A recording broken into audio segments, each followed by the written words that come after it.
This year's Oklahoma City Thunder team is one of the greatest NBA teams of all time.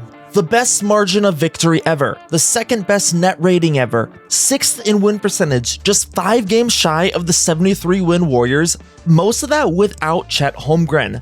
The best starting lineup and bench lineup in the NBA according to their net rating by a wide margin. They had the #1 defense in the NBA in what's arguably the most difficult era to play defense. One of the clear greatest regular teams of all time just locked down their core for the rest of the decade. But despite all this, questions still loom. Can the Oklahoma City Thunder run it back? Welcome to 30 Teams in 30 Days, let's get into the Oklahoma City Thunder. For all purposes, this Thunder team is considered one of the best ever. They match up in many historic metrics, they dominated the regular season, they have a flexible roster that can play any type of basketball while housing the league's MVP. This team should be a dynasty in the making, a team that is all but guaranteed to repeat.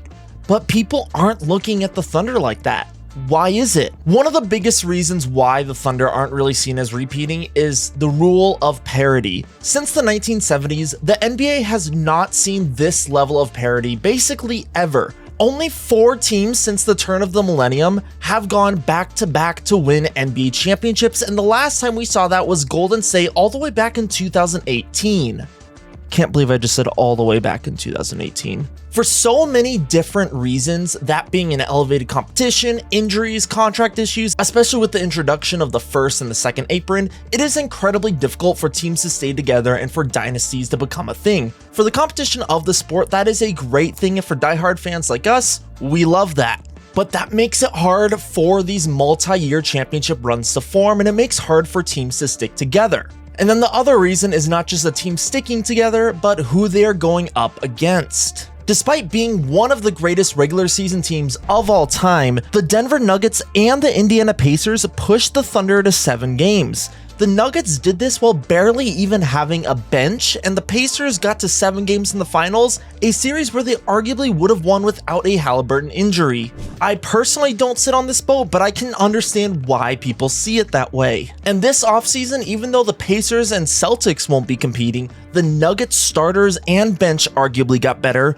the Rockets are now major contenders, even the Knicks bench got significantly better with some of their additions. Both the Lakers and Warriors are going to be a full season into their new superstars, because it's rare, if ever, if a significant trade makes an immediate impact on winning the championship. So there are teams coming for the Thunder. This team is not alone at the top. If you went to 7 games twice in the playoffs, and one of the teams that took you to 7 games got better, and other teams in your conference got better, I could see why people want to doubt you. In an era of parity, why would people expect the Thunder to repeat? Going into the next season, this Thunder roster is incredibly similar, retaining just about every single major rotational player. Given what SGA has done over the last few years, I'm incredibly confident that he is going to have a similar season, that being high scoring, great defense, great playmaking, and he's going to end up in MVP voting, although I highly doubt he's going to win it. So I lay the real chances of this team going back-to-back on the 2 other star players, that being Chet Holmgren and Jalen Williams. 2 players that the Thunder just gave massive contracts to this offseason. So the Thunder are taking a huge swing on Chet Holmgren. He missed his entire rookie season due to an injury, he played 82 games in his first real season, then he missed 50 games in the previous year due to injuries. His stats did stay relatively the same between the 2 years, maybe a slight drop off in his most recent year, but he did also struggle in these playoffs. And Chet Holmgren was someone I really kept an eye on during this playoff run, and I was expecting him to become that clear third guy. And it just never really happened. Defensively, he did that as he improved the Thunder's defense by about 4 points per 100 possessions. He played elite defense, he averaged about 2.5 stocks per game. He's a guy that can guard the inside and the outside, and he's just a very hard guy to score against. Like a Victor Wembanyama, the only player in the league who I think has more defensive potential than Chet, he is very hard to drive on, and he can meet you at the rim incredibly well. But it was in the finals, especially on offense, where Chet Holmgren really struggled. 12 points, 9 rebounds, half an assist, 2 stocks per game.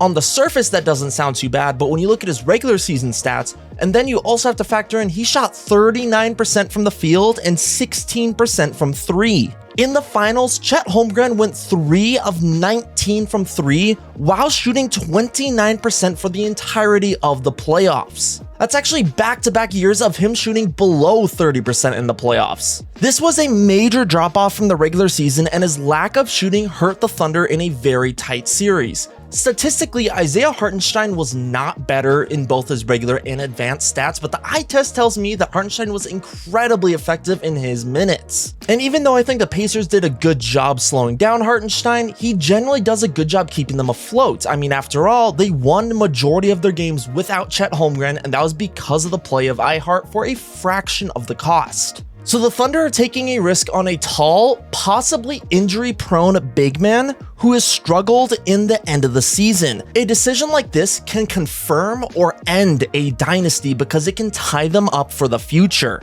I genuinely want to see Chet Holmgren be successful. Like I said, I think he could be one of the best defenders the league has ever seen. We already know he has anchored one of the best defenses of all time while averaging 15, 8, and 2. Few talents in NBA history have ever done that. And while his advanced stats do point him to being an above average center, he isn't the elite center he's getting paid, especially with a starting caliber center right behind him. Chet Holmgren is only going to be 23 headed into the next season. I know I personally definitely have a tendency to overrate young players at times, but Chet Holmgren was only in his real second year of NBA basketball. And in just his second season, he did enough for the Thunder to award him the contract he got, and he won the NBA Finals. But I still have major causes of concern for Chet. No player who is 7 feet tall should be shooting less than 50% from the field, regardless of the type of center you are. Shooting threes is fine. I genuinely don't have an issue with someone that big shooting threes. If anything, I think it's a good thing. But if he is that inefficient from the field, that is cause for concern to me. But because of his capabilities shown on defense and the flashes he has shown on offense, we know just how good of a player he could be, and we know that he has a pretty high potential if he can stay healthy. But the Thunder are definitely banking on him to stay healthy and for him to grow as an offensive player. But let's talk about a player who underwent a ton of growth in the previous season, and that is Jalen Williams. J-Dub is one of my absolute favorite players in the NBA. He broke out last year, becoming an All-Star, and was nominated to the All-NBA and All-Defensive teams. His game absolutely increased across the board. He became a better playmaker, he became a better scorer, his defense was even better, and he developed an elite mid-range game and a post game to complement that while still being a very high-level finisher. J-Dub really is that jack-of-all-trades player, but instead of saying a jack-of-all-trades master of none, he is slowly getting up to that mastery status of a bunch of different things, bordering on someone who has superstar potential in my opinion if he continues to take the leap he did. The other thing I like about Jalen Williams, and I've talked about this before, is that he has a skill set that can take over a game without interrupting the offense. Yes, he can be elite on both ends of the ball, and he can score a lot, but that doesn't mean he's going to take away from Chet or SGA, or he's going to take away the ball movement. He doesn't just put the blinders on, he doesn't just stall the offense. You can still have him drop 30 or 40, and then SGA is still going to get his classic 31 per game. And literally, I mean 31 points per game, because when J-Dub dropped 40, and I think it was game 5 of the finals, SGA still dropped 31. J-Dub can get his without putting SGA on the side, and even when his shot isn't falling, we know that he can play make, we know that he can rebound, we know that he's a threat, and we know he can defend. But with J-Dub, my questions are towards his overall consistency and his ultimate ceiling.